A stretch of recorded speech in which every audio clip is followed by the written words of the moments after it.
Where can you spend your green diamonds and blue diamonds? What's the best option? It's usually on the top left and it's S rank. Good luck, you good. And once they are together, you use the skill and you one-shot them and move on to the next room. So that's how you do dungeons for 3 stars. Up guys, it's 10 Kosh and it's Infinite Hero First Days Guide, First Steps Guide.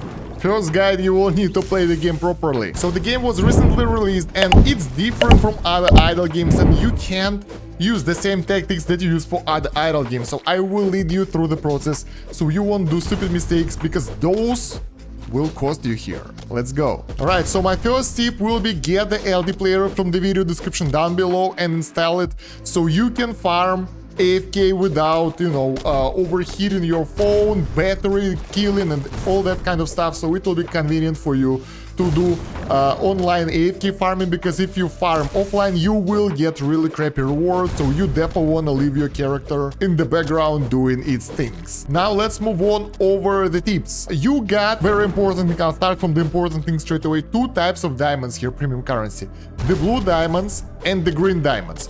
You can buy both of them from the store. Where is it? There we go. And the price rate is like 1 green diamond costs 5 blue diamonds for the same amount of real life currency. But what's really important that for your quests you get only the blue diamonds, mostly for repeated quests, for daily quests, and you get green diamonds only for daily reset if you finish all your daily quests. And pay to win aspect, they require ads, so you have to watch 5 ads per day to get at least some green diamonds, so that's not really nice. Of course you get green diamonds and a lot of them from the achievements. Of course you get a lot of them for completing the stage first time.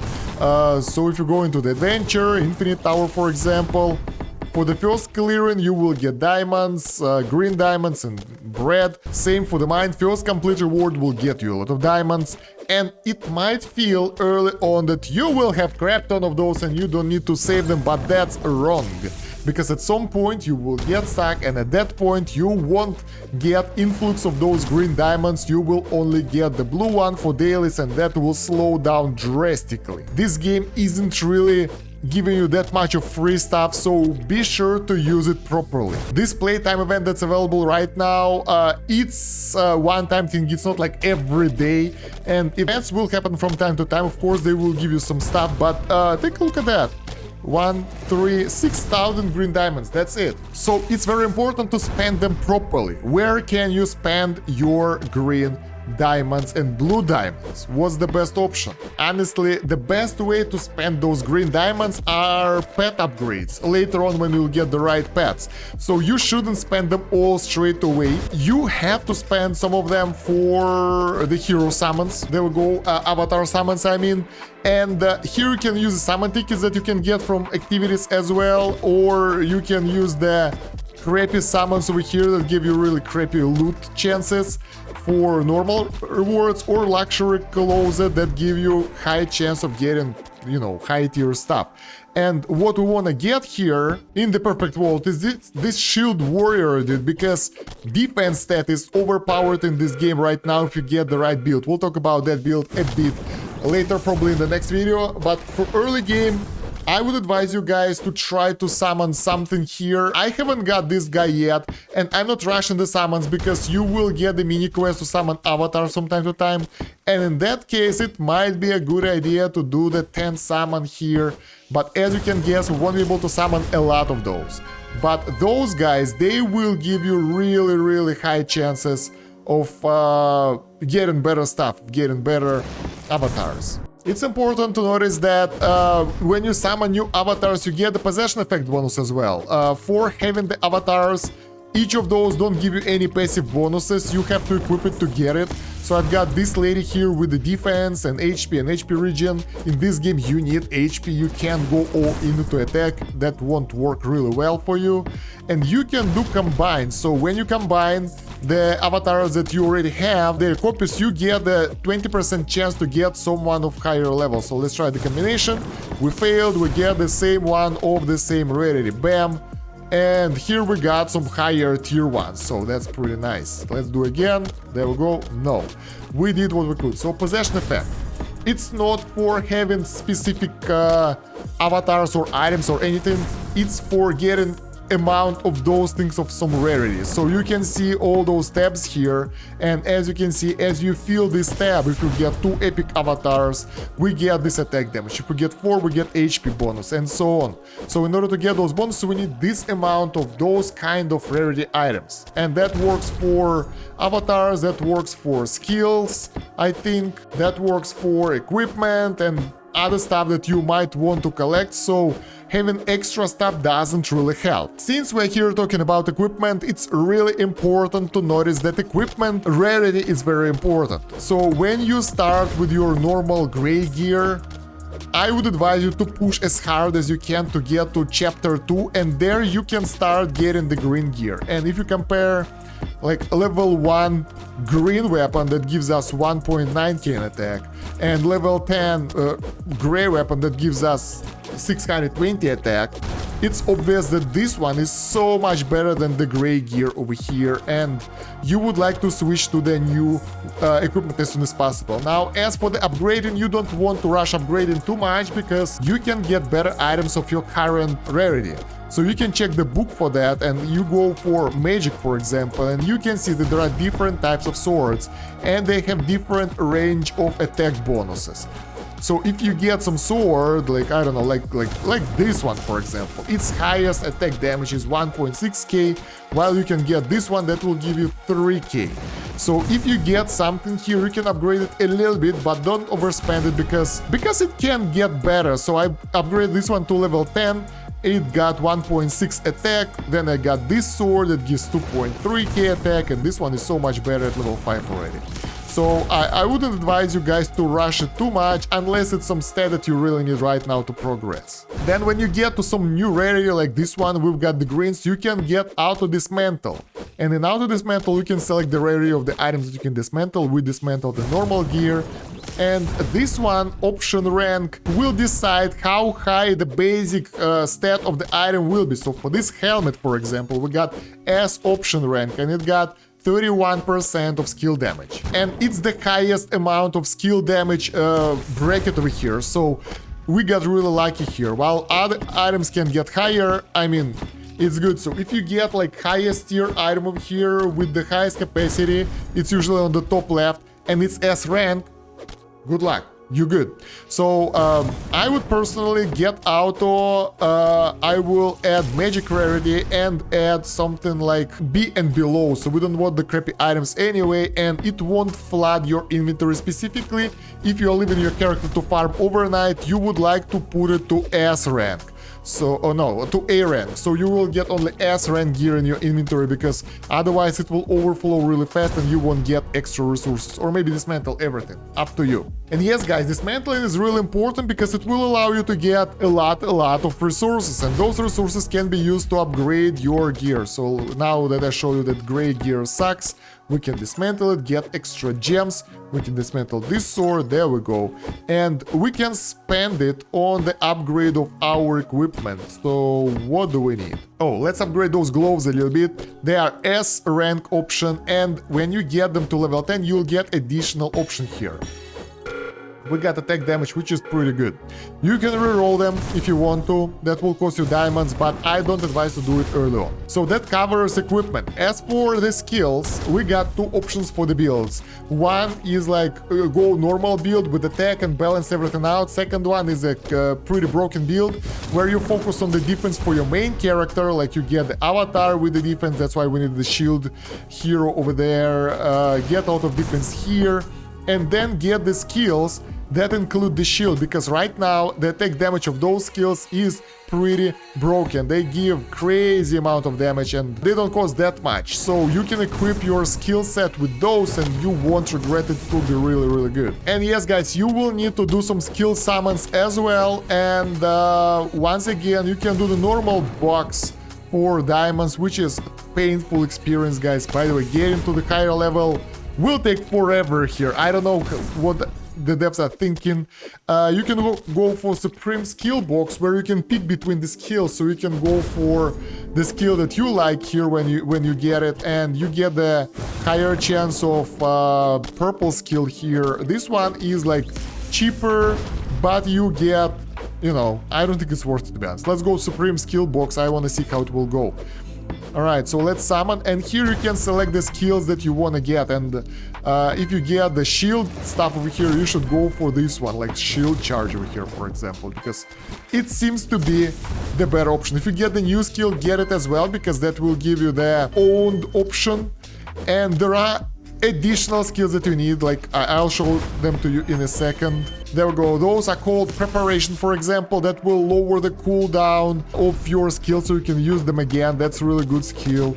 Another skill like that, like this skill, meditation, that will give you mana recovery as well. So you should focus, first of all, before summoning skills, when you can pick them, you gotta decide which do you want here. So Holy Touch is nice as well, you can get the defense bonus, but you would like to get all the shield skills and some buffs for you. If you want to get the shield build, that's pretty overpowered right now and a bit broken, so you can plow through the game quite easy up to the point. In the end, like if you plan to do the long-term progression, you probably would like to switch to attack build later on anyway, because it seems to be better at the very late game, like maybe after a month of gameplay, it should overcome the shield build. But right now, if you want a fast progress, shield is way to go. You can also upgrade the skills when you get enough pieces of them, and that will lower the cooldown but increase the mana price and increase the damage. So it's up to you if you want to do that or not. I want to do that, so I will upgrade the skills that I can in order to get those bonuses. You can also combine spells, so if you don't need some specific spells, you can combine them and you will get higher tier spells like that. That's one of the options for you. So yeah, you can combine different rarities to get higher rarities. And just like that, you might unlock the new skills. As you go with those combinations, you will increase your skill mastery.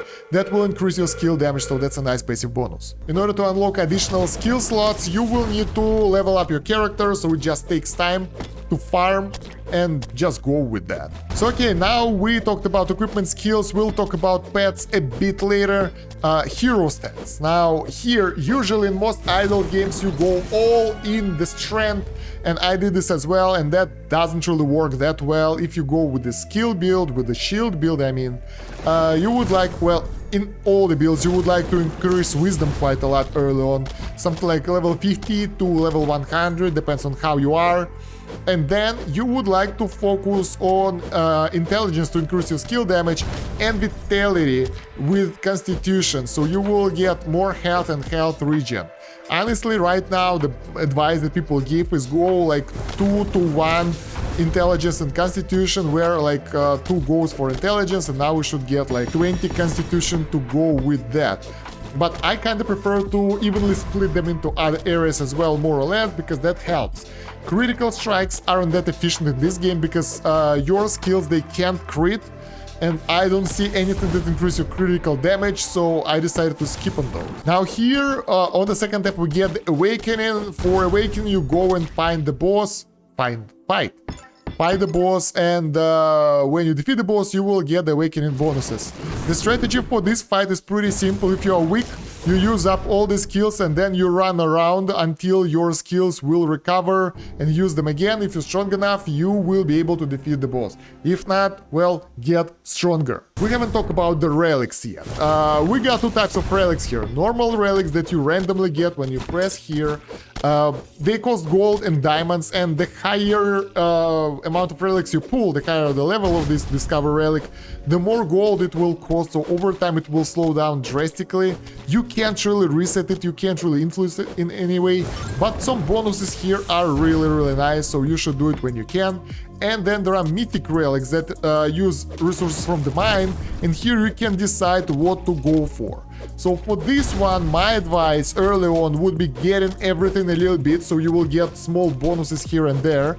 Get a bit of Ritual Silk Robe for skill damage and HP regen, because that will allow your HP to regen and like be healthier. Get some MP and MP regen as well, because that will help you to use the skills more often, and kinda split everything more evenly.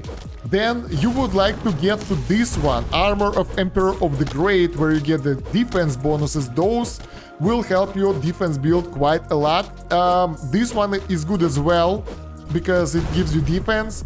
But other than that, my tip would be kinda evenly spread them, because the higher you go, the lower the success chance will be. So, and it's grindable. Those resources are easy to get, so it's not a problem. Now let's talk about the farming. We got dungeon area, mine area, dragon raid, and infinite tower. So what's the difference? And in order to unlock the new dungeon to get more pets, you will need to get specific amount of stars in the previous dungeon, and it's pretty easy. Just go through those stages, and once again, you don't really need to 3-star them to get access to the new dungeon. It's pretty easy to get 45 stars here, so you won't have problems with this, I think. Dungeon is really important thing, because here you will get pets. Once you finish your first dungeon, you will get that berserker pet, and once you finish the last area of this dungeon, you will get a new pet. So let's go in here and do that. You get the stars for finishing the dungeon. They are important for some mini quests, for that kind of stuff, but the rewards are not governed by them. So in order to swipe the dungeon, you need to get 3 stars, but other than that, you don't really need them. So don't worry, leave it on auto. It will do its work really well and clean everything for you, and you will get the reward if you're strong enough again. So there we go, we got the boss fight here, and dungeons are actually pretty easy in comparison with the normal runs, specifically the early ones. We got the new pet, nice. And if you want to get 3 stars, if you like to finish everything right, you gotta wait, because you need to get the right avatars for that give the move speed bonus and that kind of stuff. We don't have those guys yet, so we won't be able to do that. And then you gotta kinda kite the enemies and harvest them from the room and kill them in one go. So that's how it's going. So I'll show you to you right here. You run around, you collect all the monsters that are left, you attack them with one attack, and then they're gone.